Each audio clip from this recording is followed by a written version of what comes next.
दोस्तों, आदि शंकराचार्य द्वारा शुरू की गई शंकराचार्य परंपरा को जानने की कड़ी में ये हमारा लगभग 5वां वीडियो है। शंकराचार्य जी की इस परंपरा को जानने की कोशिश हम इसलिए कर रहे हैं क्योंकि चारों शंकराचार्यों ने मिलकर एक गाय को प्रोटेक्ट करने के लिए मुहिम छेड़ी हुई है, गाय की रक्षा के लिए।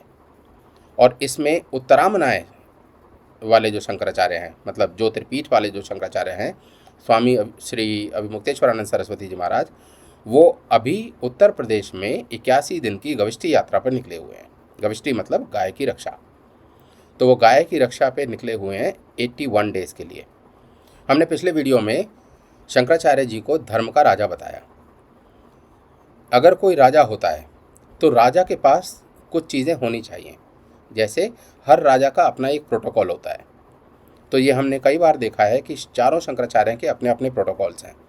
जैसे शंकराचार्य जी की एक पालकी होती है, शंकराचार्य जी का चंवर होता है, शंकराचार्य जी का छत्र होता है।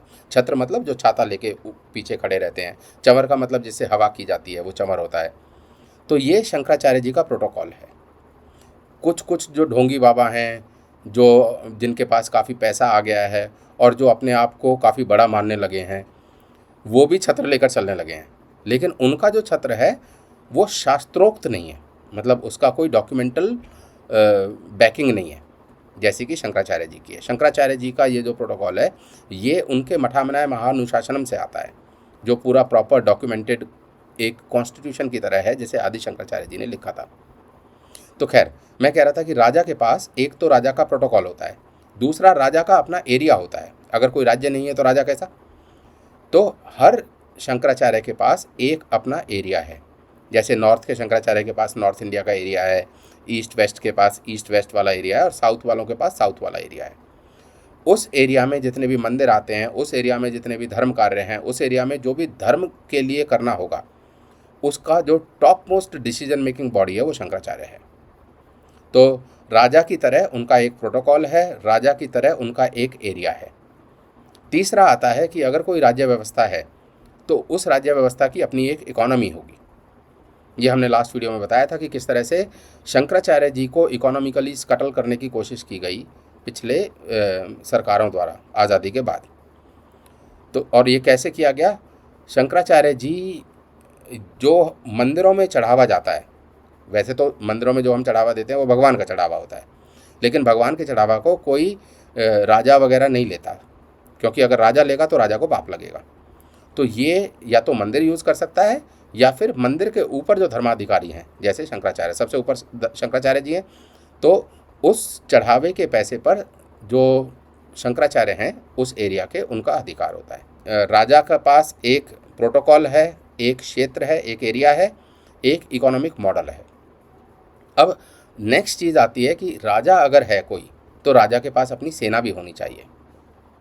तो शंकराचार्यों की सेना हुआ करते थे ये अखाड़े, नागा साधु, ये सब जो है ये शंकराचार्य की सेना हुआ करते थे। और कभी अगर टाइम मिलेगा तो कभी हम इसके ऊपर अलग से वीडियो करेंगे कि किस तरह से जब मुग़लों का आक्रमण हुआ तो नागा साधुओं ने हमारे मंदिरों को बचाया। नागा साधुओं ने लिटरली लड़ाई लड़ी, चिमटे से, तलवार से लड़ाई लड़ी और बहुत सारे साधु संत मारे गए। ब्रिटिशर्स के टाइम पे ऐसी ज़रूरत इसलिए नहीं पड़ी क्योंकि ब्रिटिशर्स ने मंदिरों को इतना ज़्यादा तोड़ा नहीं जिस प्रकार से मुग़लों ने तोड़ा था। ऐसा नहीं है कि उनके समय पे क्रिश्चियन मिशनरीज़ नहीं आते थे, लेकिन आपको ऐसे भी एविडेंसेस मिलेंगे जब ईस्ट इंडिया कंपनी जो है वो मिशनरीज़ को थोड़ा रोक रही है, क्योंकि मिशनरीज़ के कारण लोकल पॉपुलेशन का बैकलैश आ रहा था, जिसके कारण ईस्ट इंडिया कंपनी की इकोनॉमिक ग्रोथ पे फ़र्क पड़ रहा था। तो आपको इस तरह के एविडेंसेस भी मिलेंगे। तो भारत जब आज़ाद हुआ तो शंकराचार्य जी की सेना इंटैक्ट थी। भारत जब आज़ाद हुआ तो शंकराचार्य जी की इकोनॉमिक पॉलिसी काफ़ी हद तक इंटैक्ट थी। उसमें से कुछ कुछ मंदिर ऐसे थे जिन पे सरकारी कब्जा था, बट लार्जली इंटैक्ट थी। लेकिन भारत के आज़ाद होने के बाद पहले कांग्रेस की सरकार और फिर बीजेपी की सरकार, इन्होंने शंकराचार्य की शक्तियों को बहुत कम किया। आप देखिए, अखाड़ा परिषद जो बनाया गया 1950s के अराउंड में, वो अखाड़ा परिषद इसलिए बनाया गया ताकि अखाड़ों में राजनीतिक इंटरफियरेंस की जा सके। और फाइनली अभी के जो अखाड़ा परिषद के हेड हैं, जिनका सिलेक्शन भी बड़ा डाइसी तरीके से हुआ है, इनसे पहले वाले जो अखाड़ा परिषद के हेड थे, आप देखेंगे कि उनकी संदिग्ध स्थिति में मृत्यु हुई। कुछ लोग बोलते हैं उन्होंने सुसाइड किया, कुछ लोग बोलते हैं उनका मर्डर हुआ, जो भी है। बट वो संदिग्ध स्थिति थी। इसके बाद जब ये अखाड़ा परिषद के हेड बने तो अखाड़ों का इनको पूरी तरह से 100% सपोर्ट नहीं था, लेकिन फिर भी इनको बना दिया गया। अब जब से रविंद्रपुरी अखाड़ा परिषद के हेड बने हैं तब से इनकी जो लाइन होती है वो मोर और लेस वही लाइन होती है जो सरकार की लाइन होती है। तो इसीलिए शंकराचार्य जी की जो सेना थी धीरे धीरे करके वो सेना ख़त्म हो गई। तो आज की तारीख में शंकराचार्य जी की जो अथॉरिटी है उसमें शंकराचार्य जी को अगर छोड़ दें तो उनके पास ना कोई इकोनॉमिक मॉडल है और ना ही कोई सेना है, लेकिन फिर भी चारों शंकराचार्य डटे हुए हैं और धर्म के लिए जो ज़रूरी है वो कर रहे हैं। ऐसा नहीं है कि शंकराचार्य जी का इन्फ्लुएंस नहीं है। जितने भी बड़े बड़े पॉलिटिशियंस हैं और बिजनेसमैन हैं उनमें आज भी शंकराचार्य जी का बहुत इन्फ्लुएंस है। कॉमन जनमानस से धीरे धीरे सरकारें शंकराचार्य जी को काटने की कोशिश कर रही हैं। तो आज के इस फैक्ट में हम ये जानने की कोशिश करेंगे कि आखिर शंकराचार्यों को सेना की ज़रूरत कहाँ पड़ती है। और ये इसलिए इम्पॉर्टेंट है क्योंकि अभी अभिमुक्तेश्वरानंद सरस्वती जी जो शंकराचार्य हैं उन्होंने अपनी खुद की एक चतुरंगिनी सेना बनाने का ऐलान किया है। तो उन्होंने अखाड़ा परिषद के जो हेड थे रविंद्रपुरी, उनके लिए बोला कि मुझे इनसे कोई मलाल नहीं है, कम से कम इन्होंने क्लियर कर दिया कि ये किस तरफ है। अब जब इन्होंने एक बार क्लियर कर दिया है कि ये उस तरफ है तो ठीक है, फिर हम अपनी सेना खुद बनाएंगे। तो शंकराचार्य अभिमुक्तेश्वरानंद सरस्वती जी ने एक चतुरंगिनी सेना बनाने की बात की है और उस सेना के 4 अलग अलग ब्रांचेज होंगे, जन तन मन और धन। उसका एक फॉर्म होगा जो शारीरिक रूप से सेना की तरह काम करेगा, दूसरा होगा जो जन आंदोलन, जो लोगों को इकट्ठा करने के लिए काम करेगा, तीसरा होगा जो बौद्धिक स्तर पे लड़ेगा, मन, क्योंकि बहुत बार जो लड़ाई होती है वो डिबेट के तौर पे होती है, तो सामने वालों के आर्ग्यूमेंट्स के लिए हमें काउंटर आर्ग्यूमेंट्स देने होते हैं। ये भी एक प्रकार का युद्ध है। तो शंकराचार्य जी ने अपनी चतुरंगिनी सेना बनाने का फैसला लिया। तो आज के इस वीडियो में हम ये जानने की कोशिश करेंगे कि जब आदि शंकराचार्य दिग्विजय यात्रा पर निकले और उन्होंने जगह जगह पे जा जाकर अलग अलग मतों से शास्त्रार्थ किया तो उनको सेना की क्यों ज़रूरत पड़ी, आखिर शास्त्रार्थ करने में सेना की क्या ज़रूरत है। तो आइए आदि शंकराचार्य जी की दिग्विजय यात्रा के एक प्रसंग को समझने की कोशिश करते हैं। आदि शंकराचार्य के काल में भारत भूमि के सबसे बड़े जो चक्रवर्ती राजा थे उनका नाम था राजा सुधनवा। ये नाम आपने मेरे वीडियोज़ में बार बार सुना होगा। राजा सुधनवा बौद्ध हो चुके थे, इसलिए राजा सुधनवा के दरबार में ज़्यादातर जो बुद्धिजीवी थे वो बौद्ध साधु हुआ करते थे, जो उनकी पॉलिसी फ्रेमवर्क और उनके लॉ मेकिंग में हेल्प करते थे। कुमारिल भट्ट, जिन्हें शिवजी के पुत्र कार्तिकेय का अवतार माना जाता है, वो उस जमाने के बहुत बड़े मीमांसक थे और उन्हीं के शिष्य थे मंडन मिश्र, जिनके साथ आदि शंकराचार्य जी ने शास्त्रार्थ किया था। तो कुमारिल भट्ट राजा सुधनवा के दरबार में गए और उन्होंने वहाँ के जो बौद्ध साधु थे उनको शास्त्रार्थ के लिए ललकारा। जब बौद्ध साधु और कुमारिल के बीच में शास्त्रार्थ हुआ तो वो शास्त्रार्थ भी थोड़ा वॉयलेंट था, लेकिन उस शास्त्रार्थ में कुमारिल भट्ट ने बौद्ध साधुओं को हरा दिया। इस शास्त्रार्थ में जीतने के लिए कुमारिल भट्ट ने भेद का सहारा लिया था। भेद का सहारा उन्होंने इस प्रकार लिया था कि पहले वो एक बौद्ध साधु के शिष्य बने, फिर उन्होंने बौद्ध के मत को अच्छी तरह से जाना और फिर उन्होंने बौद्ध साधुओं को शास्त्रार्थ के लिए ललकारा और अपने ही गुरु को शास्त्रार्थ में हरा दिया। आप देखेंगे शास्त्रार्थ में दोनों पक्ष इंपॉर्टेंट होते हैं, पूर्व पक्ष और उत्तर पक्ष। एक पक्ष है कि मैं अपनी बातें आपको समझाऊं और दूसरा पक्ष है कि मैं आपकी बातों के तरीके से ही आपको समझाऊं। जैसे मान लीजिए अगर 2 लोग शास्त्रार्थ कर रहे हैं, एक कह रहा है कि हिंदी भाषा अच्छी है, दूसरा कह रहा है कि इंग्लिश भाषा अच्छी है, तो जो बोल रहा है कि हिंदी भाषा अच्छी है वो 2 तरीके से अपनी बातों को रख सकता है। पहला है कि वो ये बताए कि हिंदी भाषा में क्या क्या गुण हैं, और दूसरा है कि वो ये बताए कि अंग्रेज़ी भाषा में क्या क्या कमियां हैं। तो ये बताने के लिए कि अंग्रेज़ी भाषा में क्या क्या कमियां हैं, उसको अंग्रेज़ी भाषा का पक्ष भी जानना पड़ेगा। मैं अपने आप को जानता हूँ और मैं आपको भी जानता हूँ, तभी मैं शास्त्रार्थ में जीत पाऊँगा। तो कुमारिल भट्ट ने राजा सुधनवा के दरबार में जो बौद्ध साधु थे उनको शास्त्रार्थ में हरा दिया और राजा सुधनवा बौद्ध से मीमांसक बन गए, कर्मकांडी बन गए। जब कुमारिल भट्ट अपने आप को कुशाग्नि में जला रहे थे तो आदि शंकराचार्य जी उनके पास पहुँचे और आदि शंकराचार्य जी ने कहा कि मैं वेदांत फिलॉसफी को मानता हूँ और मैं आपके साथ शास्त्रार्थ करना चाहता हूँ। क्योंकि कुमारिल भट्ट अपने शरीर को जला चुके थे तो कुमारिल भट्ट ने कहा कि आप मेरे साथ तो शास्त्रार्थ नहीं कर सकते, लेकिन मेरा एक शिष्य है मंडन मिश्र, वो बहुत बड़ा मीमांसक है और आप मंडन मिश्र जी के साथ शास्त्रार्थ करिए। और उसके बाद की कथा आप सब लोगों को मालूम है कि आदि शंकराचार्य मंडन मिश्र जी के पास गए और मंडन मिश्र जी को शास्त्रार्थ में हराया, फिर उनकी पत्नी को भी शास्त्रार्थ में हराया और मंडन मिश्र जी शंकराचार्य जी के शिष्य बन गए। ये जो शास्त्रार्थ है इसमें आपको कहीं पे भी वायलेंस दिखाई नहीं देगा, क्योंकि ये बड़े पीसफुल इन्वायरमेंट में दोनों तरफ से लॉजिकली बातों को रखने वाले शास्त्रार्थ थे। और मंडन मिश्र जी को हराने के बाद राजा सुधनवा आदि शंकराचार्य जी के शिष्य बन गए। अब जहाँ जहाँ आदि शंकराचार्य जी शास्त्रार्थ के लिए जाते, राजा सुधनवा को उनका पूरा सपोर्ट होता।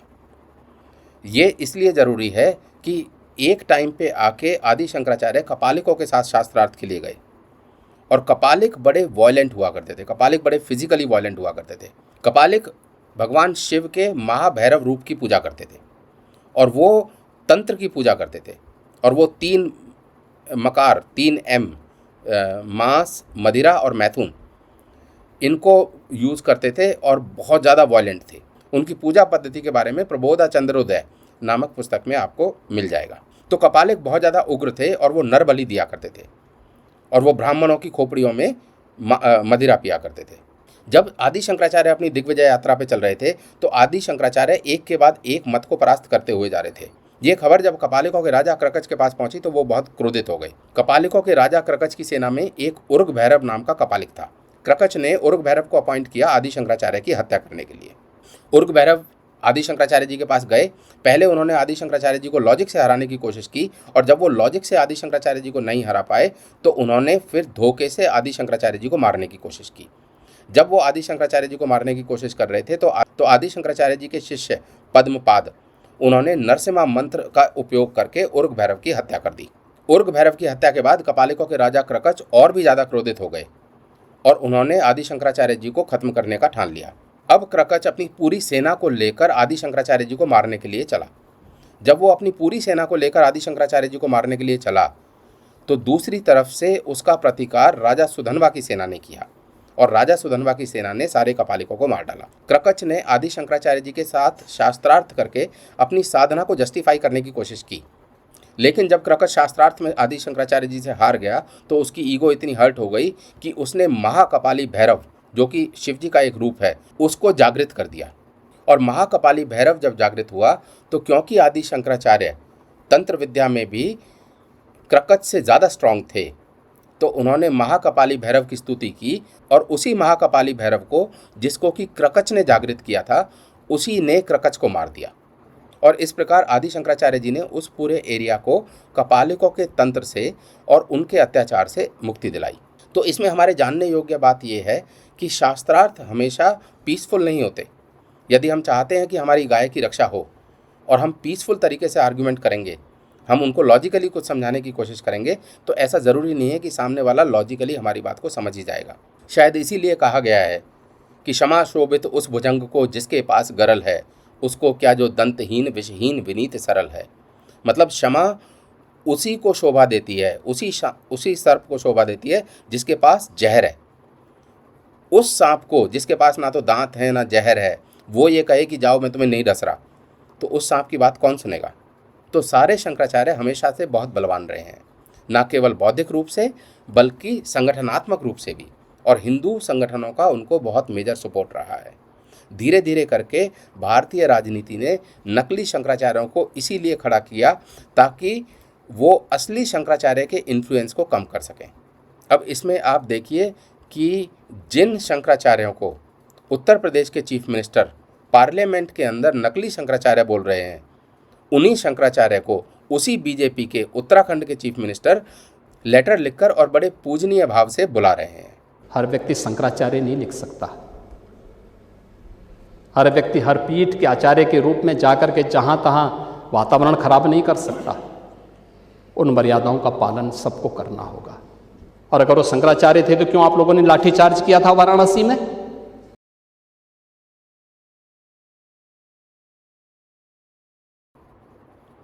उत्तर प्रदेश के चीफ मिनिस्टर ने पार्लियामेंट के अंदर शंकराचार्य को नकली कहा। यदि वो पार्लियामेंट के बाहर नकली कहते तो उनके ऊपर केस हो जाता, लेकिन क्योंकि पार्लियामेंट के अंदर उनको एक इम्यूनिटी होती है और वो जो भी बोले उसके ऊपर केस नहीं हो सकता, तो इसलिए वो असली शंकराचार्य को नकली बोलकर बच गए। तो आज के लिए इतना ही। कल फिर एक फैक्ट के साथ आएंगे। तब तक के लिए नमस्कार।